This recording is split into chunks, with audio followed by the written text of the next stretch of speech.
एक पंडित रहलन। एक पंडित रहलन तो वो गांव में वो जवार में एके पंडित रहलन। तो उ पंडित उ सबकी घरे उहे पंडित जास कथा कहे।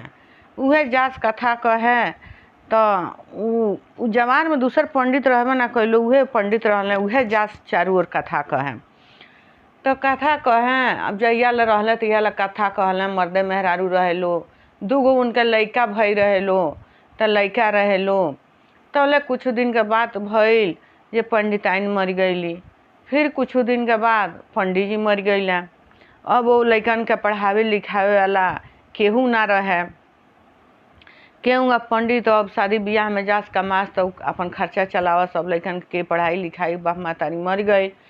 तो गांव के लोग सब सोचल, पंच लोग सोचल कि भाई पंडित जी तो बाणे नहीं अब आ के अब कथा पोथी कही, के कथा पोथी कही, शादी बियाह पड़ी तो कौनो एथी पड़ी तो ये काम कइल जा कि जौन बड़ लइका बा वो लइका के हमनी के पढ़ा लिखा दिहल जा।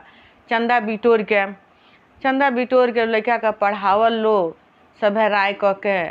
तो एगो लइका घरे रहे अपन बनावे, कुल धोए मले बनावे, अपन जौन रहे खेत बाड़ी तौन देखे। खेत बाड़ी ढेर ना रहे, जौने रहे तौने अपन देखभाल करे छोटका लइका। तो उ ना पढ़लसन, पढ़े रह गइल।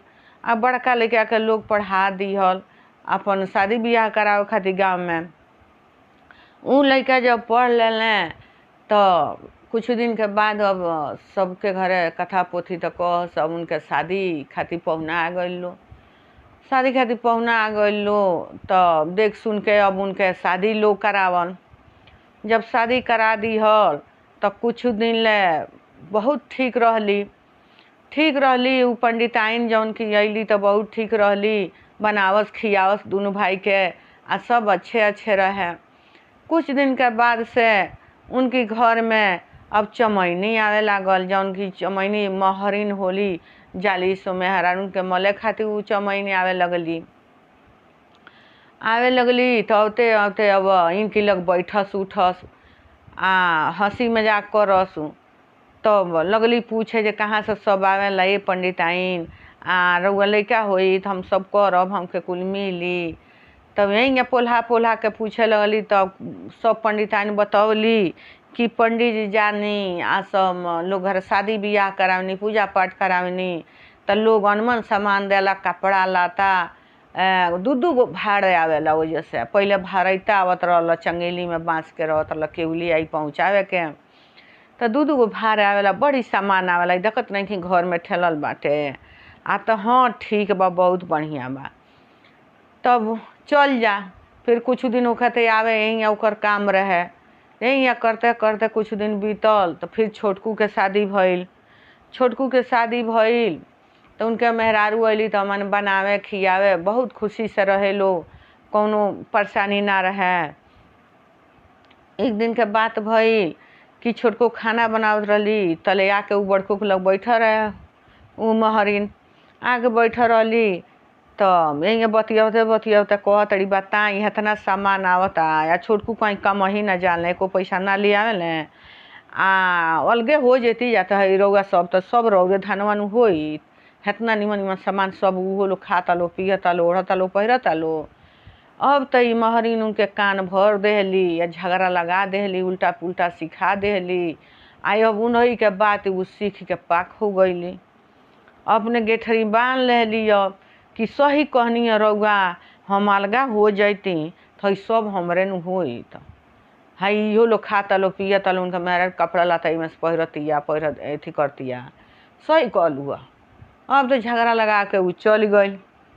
जब चल गई तो कह गई जे का करिह न, अइहे तो पंडित जी बोल तो बोलबे मत करिह, खनबे मत खइह। अपने पूछिए जे का बात है, काहे मुँह फुलौले बाड़ू, आ तो बताव तो बता दीह जे जले अलगा ना होखब तल हम खनबे नहीं खाएम। अब सिखा के चल गई। अब तो उ चल गई। आ जब पंडित जी अइले उ कथा पोथी कह के अपन भरैता कुल लेके तब बोलाव तनी पंडित जी, जे पंडिताइन कहाँ बाड़ू। तो रोज दौड़ के जास। ओइ दिन ना गईली, खटवास पटवास लेके अब सुतल बाड़ी। तब गईला घर में कहत न जे का हो काहे सुतल बड़ू बोलाओ तनी तनी खुजा आ तो हम रउआ से बोलब तब कि रउआ अलगा हो जाई अपनी भाई से रउआ अलगा हो जाई, हम नाही एक में रहम। 1 रुपया कमाले नहीं आ बैठ के दुनिया ना खाता लो आ रउआ सब कमाता नहीं। तो अब तो पंडित जी मान गए उनके बात। पंडित जी जब बात उनके मान गए तो कहले ठीक बाटे हम हो जाए अलगा, में का करे के बा, उठा खाना ले आव चलो खाई जा। उठली गईली खाना ले अली खाई लो अपन रात भर सुतल लो। आ फिर बिहान भइल तो अब पंच लो बटोराइल, पंच लो के बटोरले सब पंच लो आइल लो। अब बखरा बाँट के कार लाग गई, बखरा बाँट के कार लाग गई तो लगली अब बड़को कहे पंडित आइन बड़को जे हमरे नैहर के हई गाय है हई सामान ह सब हमरी नैहर का ह आ इनकी नैहर से कुछ नहीं खे मिलल, कुछ इनके नैहर से नहीं खे मिलल आ हई सब हमार मर्दे के कमाइल ह, हम कुछ नहीं देम। अब पंच के सामने कह दहली तो अभी तो ना मर्दे बोले छोट देवरे बोले ना देवरनिए बोले, चुपचाप सुनत रहे लो। तो कौन चीज लोग बखरा लगा के दिया सब हमार ह कह दियल लो। तब देवरानी जौन रहे दिया दिन छोट उ कहली अपनी पति से कि देखी हमनी के कुछ ना लिहल जाई, हमनी के हई घर दुआर कुछ ना चाही, हमनी के जसली कर के कहीं चली कमा के खाइल जाई ओना है ना रहल जाइए जा। तो दोनों मर्दे मेहरारू निकल गई लोग घर दुआर छोड़ के। कहले ये भैया हमके कुछ ना चाही सब तहार हुए, तू ले रह जा तहनी के। दोनों मर्दे मेहरारू चल गए लो अपन देह लेके। अब तो चलत कुछ दूर गइलू तो अब मेहरारू की भूख लाग गई, कुछ तो ले नाही रहेलो जे खाऊ लो। तो चलत गइलू तो भूख लागल इनके आ कहाँ रहेलो अब रात होके जाता। तो देखल लो कहीं सरेहे में एगो पालानी लौकता, केहू खेते में एगो पालानी डरले बा ओइजू खेत उतरा खावे खातिर।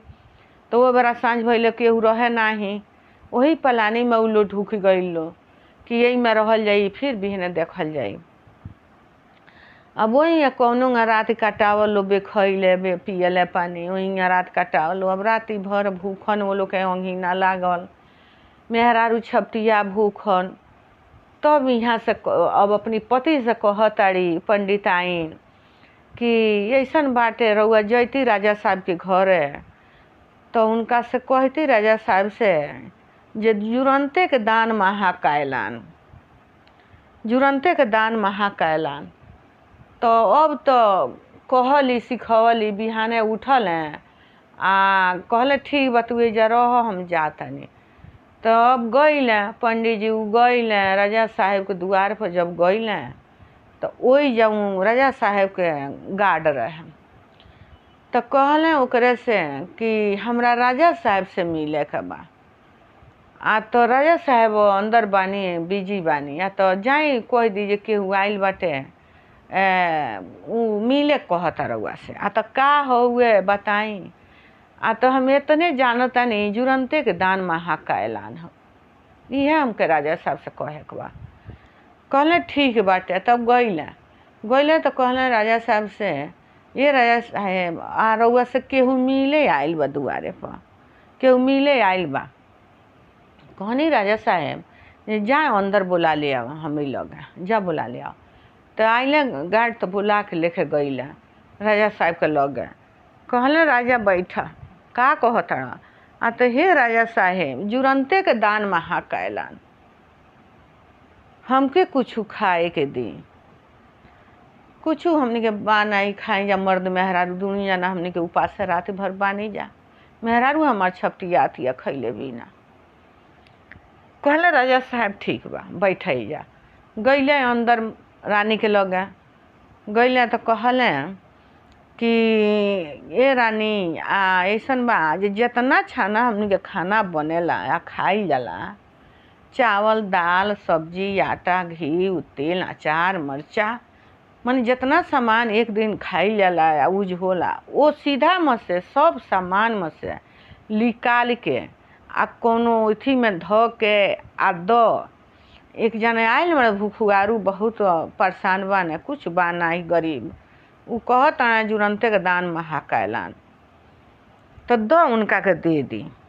तो सब सामान क के आ रानी देहली आ उ राजा साहब ले जाकर अपनी हाथ से उनके थमौले आ उ लेके गईले। अब वही मड़ई में बनावल लो उ रजऊ खाना गम के खूब गम के बनावल लो खाई लो आ वही में रहे लो। और वो कहले रहले राजा जे तू रोज चली अइह आ ले जइह। तो उ अब रोज चली जास कुछ घटे तो चल जास। इहे बात कहस तो खाना अब टाइम से बने लागल। तो अब धुआं निकलबे करी। तो कहीं दूर से उ पता नहीं कैसे उ महरिन जौन रहे कि उ धुआं देख लेले रहे वही में आ कनी के जानकारी ओकरा हो गई रहे कि वही में उहे बालो। तो उ देखत रहे तो आके पंडिताइन से कहलस बड़को से कि जान तनी बड़ा टाइम से उनकी घरवा में हो पलनिया में खाना बनेला आ धुआं निकलेला। तो आके तो कहलस तब उ कहताड़ी कि तनी जैतू लगे से देखतू जे का खा ले सो ओखनी पैसा कौड़ी तो होइए नहीं खे का खा ले सो। अच्छा ठीक बा। तब महरिन कहताड़ी ठीक बा हम जाए। अब महरिन के पेटे में रही कूद रहे अब जितना जल्दी पहुँची। बिहान भइला पहुँचल महरिन ओइजू आ जब ओइजा गईली तो उ खाना महकता रजऊ। ए पंडिताइन का करतानी कहते चल जाती या। तो अब बोलली उ कहताड़ी का हुए ए जबानी आई जाके देखत या। उ तो देखे ओकरा जाए के रहे उ मारे खाना गम गम महकता या उ गोर झनझनवा हो गइल बाड़ी सुंदर हो गइल बाड़ी उहो सुंदर हो गइल बाड़े। अब ओइजा बैठ के पूछे लागल कि तहनी इ रउआ के कहाँ से आवेला इ सीधा सावन कहाँ से खाई ले जा रउआ सब आ इतना सुंदर महकता। तब उहे कहली उ पंडिताइन उनके लछल कपट नाई रहे उ बता देहली कहली कि जाइले हमार पति राजा साहब की घर है तो कहिले जुरंते के दान महाकायलान तो उहे दिल राजा साहब अपनी खाना में से उहे छाना में से निकाल के दिले जा तो हमने बनाई ले जा खाई ले जा। अब उ सुनलस सुन के आइल ते जा। अब ये पंडिताइन से कहतिया बड़को से जे ऐसन बात है जौन तहार गोड़वा जिभिया बा तौन उनके गोड़वा तरौआ हो गइल बा इतना सुंदर भइल बाड़ी जे रउआ कुछ नइखी उनकी आगे। अब तो इनकरा भइल विषमाद। अब सोचली राति भर जे का करी का नहीं करी। फिर आइल उ महरिन फिर जब आइल इनकी लगे तो फिर कहली ये महरिन एगो अउरी काम कर तू जा ओकरी लगे फिर कहियो कि जुरंते दान के महाकायलान एकर मतलब का होला। अब फिर गइल उ बिहान भइले पूछे खातिर तो उ कहली जे कुछ नहीं एकर मतलब हम नहीं जानत।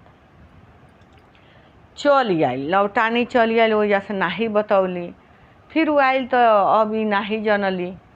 अब इनके पेट में रही कूदल बाटे जे कहाँ राजा साहब इतना ओकनी के देता न हमार पंडित जी बानी तो हमार मर्द कथा पोथी कहतानी तो उतना सामान ना दिले आ काहे ओकनी के रोज देतानी। अब फिर खटवास पटवास लेकर सुतली। अब जब पंडित जी आईनी कहीं गई रहनी आईनी फिर नहीं बोलस। तब कहनी ए पंडिताइन काहे नहीं खूब बोलत आ तो हम बोलब यही शर्त पर रउआ जाई राजा साहब से पूछी जुरंते दान महाकायलान के माने का होला। तो कहले पंडित जी जे में का करे के बा बिहान जाए हम पूछ ले आओ खाना खाई ला। गली खाना ले अली खाई लो हो बिहान फिर भइल। अब गईले पंडित जी गईले वजह तो कहले ये राजा साहेब आज जुरंते दान महाकायलान के माने का होला आ तो का जाने हो मऊ तो नहीं जान आ तो जे रौरी घरे आके कहेला जुरंते दान महाकैलान ओकर माने उससे पूछी रहुआ जी का ह। अच्छा ठीक बाले हम पूछम। अब चल अला पंडित जी अपनी घर है। ये तो चल अला अपनी घर है। अब फिर बिहान भइले अब उ गइले छोटकू गइले तो फिर पूछल पंडित जी कहल जुरंते दान महाकैलान। तब राजा साहेब पूछल कि बताव जुरंते दान महाकैलान के मतलब का होला। तब वो बारा तो उ जानत ना रहले का बतावस का नहीं बतावस। कहले ये राजा साहेब आज तो हम ना बताए बिहने बताए रउआ के बिहने बताए। कहले ठीक बा जा। फिर बिहान अइले सीधा सावंत दे दहले। अभी तो बनावे लगली आ चुपचाप मन मारी के सुतल बाड़ा। मन मार के सुतल बाड़ा। ओकरे बाद खाना उना बना भइली तब गइली कह तड़ी कि काहे सुतल बनी चली रसोई बन गई खाई जा। आ तो हम नहीं खाए मेरा भूख नहीं आता नहीं का भइल बा काहे रउआ मन बनले बानी। आ तो ये बात तोहरे कहले तो हम चल गनी राजा साहब की घर है। अब राजा साहब जुरंते दान महाकैलान के माने पूछतनी तो अब हम का बताई। आ तो बे हम न बताएब रउआ के हम बताएब रउआ जाके राजा साहब से कह देम उठी चली खाइल जा। तब उठल आ गई लो खाइल लो। तब फिर सबेरे इनका समझौली कहली जे जाई राजा साहब से कह देम कि हे राजा साहेब जैसे ये बराले राऊ एको बेटा ना भइलो ना बेटी भइलो ना बेटा भइलो रउआ यही बानी वही सही फलानवा राज में एगो राजा बानी रौरिए तरह बहुत धनी मानी। आ वो राजा के अब ल बाल बच्चा ना भइल उहो रौरिए तरह परेशान बने कि ये हमार बाल बच्चा ना भइल कैसे हमार सब धन दौलत थी हुई। तो वही ये माने बा इहे माने बा जुरंते के दान महाकैलान। ये दान जे करी वो के ऊपर वाला देवता देवी जरूर दान करी। तो जैसे रउआ दान करतनी वैसे उहो दान करेल। अब कहाँ लेट भइल बा अब देवता देवी जाने ऊपर वाला जाने। तो इहे ओकर माने बाटे जुरंते दान महाकैलान के माने इहे बा फलानवा राज में राजा बानी अब उनके कुछ नार बार नहीं भइल। अब उनके गर्भवती उनके मलिकाइन हुई हैं आ उनके बेटा हुई या वो बेटा से हमके नारे पुरानी जैसे जे जाई वो राज में वो राजा से मिले वो नारे पुरानी बात करी वो लड़का से। तब भी राजा साहब कहले कि अरे तू इतना आगम जानी बाड़ आज ऐसन बात कहताड़ अब हम जाए वो राजा से मिले। आज जब ये बात सही हो जाई तो आधा राजपाट हम तहरी नावे क देब हम अपन राजपाट आधा तहरी नावे क देब। जहियल हम ना आए तहियल तारा यही जा से छाना ले जाके रानी से हम कह देम आ तहनी के खइया जा मर्द में रहिया जा कहीं दूसरा ठाई मत जइहा। कहले ठीक बा रउआ जाई। अब तैयारी करौले राजा साहब घोड़ा घोड़सार सगरी की तैयारी होता। कहले फिर ये ना हम कुछ लेके ना जब खाली अपन देह लेके जाए जब वो राज में जाए वो राजा से मिले तो हम जाए कल ही जाए तपस्या से जाए अपने लिखल चलत अब जंगल पड़ गई बड़ी भारी जंगल पड़ गई रात हो गई हेने कुछ हुमरे हेने बाघ सिंह कुछ का आवाज़ मिले। अब ये सोचा से ये जंगल में हम कहाँ जाई रात भर कहाँ रह कहाँ नहीं बाघे सिंह हमके खा घाली। तब ये मने मने सोचताने तब देखताने तो एगो वही जंगल में एगो दिया के अंजोर लौकता एगो दिया के अंजोर लौकल। तो सोचलें कि राजा साहब चल तनी रात भर वही जा रहम जरूर केहू बात तबे उजा दिया जरता आ फिर बिहान हम उठ के चल जा वही से रात भर रात काटाली वही से वही जो जंगले में है वही जा गई तो वही जा गई एगो लकड़ीहारा मर्दे मेहरारू रहना सा मर्दे मेहरारू रहने से दिन भर लकड़ी उकड़ी तूने सो इतना ले जा सो बाजार में बेचा सो इतना आटा चाहे चावल जौन मिले वही बनावे सो खा सो वो कनियों के लोग लइका ना रहे, उहे दुनू रहला सन। तो अब वो जब पहुँचले तो कहते जे अथी राजा साहब जे भाई के बाटे। तो वो पलानी में रहे उ लिकड़ल लकड़ीहारावा या दुआरी पे आगी कैले रहे, दुआरी पे आगी कैले रहे, वही जा बैठ रहा बोरा बिछा के लकड़ीहारा। तब जब पहुँचल आ जब देखलस उ लकड़ीहारवा बड़ा खुश भइल, हे जंगल में ये के आइल बाटे, के नाई हउए, बड़ी खुश भइल। हउआ के बोरा उठा के झाड़ झूड़ के बिछा दलस, कहल बैठी है जा। कहले राजा साहब उ तो ना जानलस जे लकड़ीहारा जे राजा हुआ, लेकिन राजा साहब कहले कि ए लकड़ीहारा हम रात भर एजा बैठ के आ बिहान क लेब, बिहाने चल जाए। तो कहले लकड़ीहारा कि नहीं बैठी रहुआ, बैठी रहुआ के हम सब खाए के सूते के व्यवस्था कर देम, बैठी। तो बैठल राजा साहब आ तब लकड़ीहारा गइले घर में। तो उनके मेहरारू आटा सानत रहली लकड़ीहारिन। तो कहले अपनी मेहरारू से जे सुन तारू, जौन 2 गो लिटिया लगावेलू ओई में 3 गो क दीह। तो उनके मेहरारू कहतड़ी 3 गो काहे क दी, हम 2 गो बनाएब। आ तो 3 गो क दी है, नहीं जना राही आइल बाड़े तो भूखे नानू सूती हैं, एगो उनका के दे दल जाई, हमनी के खा लल जाई। तो उनके मेहरारू का करतड़ी, पट देने आधा आटवा काट के आ रख ले तड़ी, आधा आटवा दे दे तड़ी लकड़ीहारवा के अपनी मर्दा के। कहतड़ी लो चाहे तू खइयो बना के पका के आगी में, आ चाहे उनके खियई, हम अपन बना के खा ले तनी। काट के दे दहली। अब का करे लकड़ीहारा, उ लेके अइले 2 गो लिट्टी लगौले ओई आगी में लगौले। तो एगो राजा साहब के देता नहीं, एगो अपने लेता। राजा साहब कहले जी तहार हाथ जोड़तनी, हम नहीं खाए, तू खा ला। आ तो ना राजा नाही रउआ ना खाए तो हम कैसे खा ले, रउआ हमारी दुआरी पे आइल बनी ना खाए, बेखैले सूत जाब तो हम कैसे खाए, रउआ खाए तबे हम खाए। तब अब का करसू राजा साहब खैले लकड़ीहारा खैले आ उनके मेहरारू तो खा के आ घर ही में अपन बिया। तब फिर गइले लकड़ीहारा, कहले खटियावा आज दे दो सुत रही आ हमनी के भुइया सुत रहल जाई। तो का करतड़ी, पट देना उनके मेहरारू लकड़ीहारा के, वही में लकड़ी गोथी दे तड़ी आधा में, कहतड़ी कि जा चाहे तू सुतिया चाहे उनके सुतैया, हम यही पर सुतब। अब का करे उ लकड़ीहारा, अब अथी में पड़ गइला।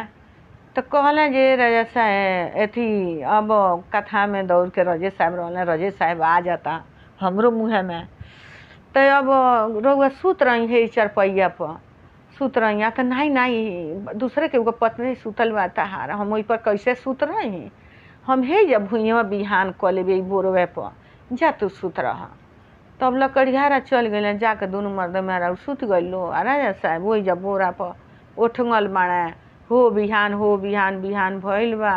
फिर वजह से चलल बाने, चलत चलत जब गइल बाने तो वो राज में पहुँचल बाने। वो राजा के लगे अब ओजू पहुँचल बाने, तक दुआरे पर रहल स नौकर चाकर। तो नौकर से कहले कि ये नौकर हमके राजा साहब से मिला दी। आई अब ये राजा के तो भेसे बदल गई रहे, पूरा कपड़ा लता मैल हो गई रहे, दाढ़ी ओढ़ी बढ़ गई रहे, एकदम इथी हो गई रहल इनके खैले बिना। अब तो गइले स नौकर तो राजा साहब से कहले स जे रउआ से मिले के हुआ आइल बा। तब उ राजा साहब जब अइले तब इनके देखले, तब कहले जे रउआ के हई, या तो हम फलानवा देश के राजा हई, आ हमके एक गरीब कहले बा कि रउआ अब यही पवन में, अब यही महीना में रउआ बेटा होखे वाला बा, या वो बेटा से हम नारे पुरैनी उससे बात करब, वो लड़का से हम। तो वो राजा कहले आज ले हम लड़का खातिर झंखत रहनी है, इतना बढ़िया रउआ बात कहता नहीं, अगर ये बात सही हो जाई तो जे रउआ के भेजले बा ओकरा के हम अपन आधा राजपाट ओकरी नावे लिख देम। अब उहो राजा कहले जे रउआ के भेजले बा ओकरी नावे से हम आधा राजपाट लिख देम, सही हो जाई तो कहले ठीक बा। अब राजा के कहाँ उठाई बैठाई, हजाम बोलौले, दाढ़ी बनवौले, इनके नहवावले, नहवा के अपनी जहाँ बैठस तहाँ बैठावस, खियावस पियावस, बड़ी सेवा कैला आ बड़ी खुश भैला। आ जाके घर में सूचना देहले, थी दाई से सूचना भेजवले कि जब लड़का होई रानी के तैयार को के चदरा से आ नारे पूरा नहीं बात करी है, जा ई बात करी है, ई राजा बात करी है लड़का से। तो अब तैयारी में बालो। अब जब घर राति बीतले, पहर राति बीतले, उनका लड़का जब भइल तो अब रानी के लड़का भइल बेटा। आ चादर से यार क के आ इनके बुला के आ जब लड़का के लगे इनके लेके गइल बालो, आ जब लड़का देखले राजा के इनके, तब ठठा के हंसताणे, ठठा के हंसताणे। अब लकड़ीहारा जौन रहले कि लिटिया खियौले रहले, उन्हीं के जन्म भइल ओइजा, वो राजा के घर है, उहे जन्म लेले रहले राजा के घर है। तो जब ई राजा खड़ा भइले, चादर से आ कइलू आ ओइजा खड़ा भइले, तब उ लड़का देख के अब ठठा के अब मने मने उहो मुस्कुराताणे आ इहो हंसताणे, इहो हंसताणे। तब अभी राजा कहताणे कि ये लकड़ीहारा तोहार तो जन्म एजा हो गई, तोहार जन्म तो राजा किए हो गई, आ ऊ कहाँ बाड़ी, लकड़ीहारिन कहाँ बाड़ी? आ तो लकड़ीहारिन रउआ से कहीं रास्तवा में भेटाइल हुई हैं, आधा बच्चा झूलौले हुई हैं, चेव चेव करत हुई, आ जंगले में भटकत हुई हैं। उनके सुअरी के जन्म भइल हुई, उनके सुअरी के जन्म भइल हुई।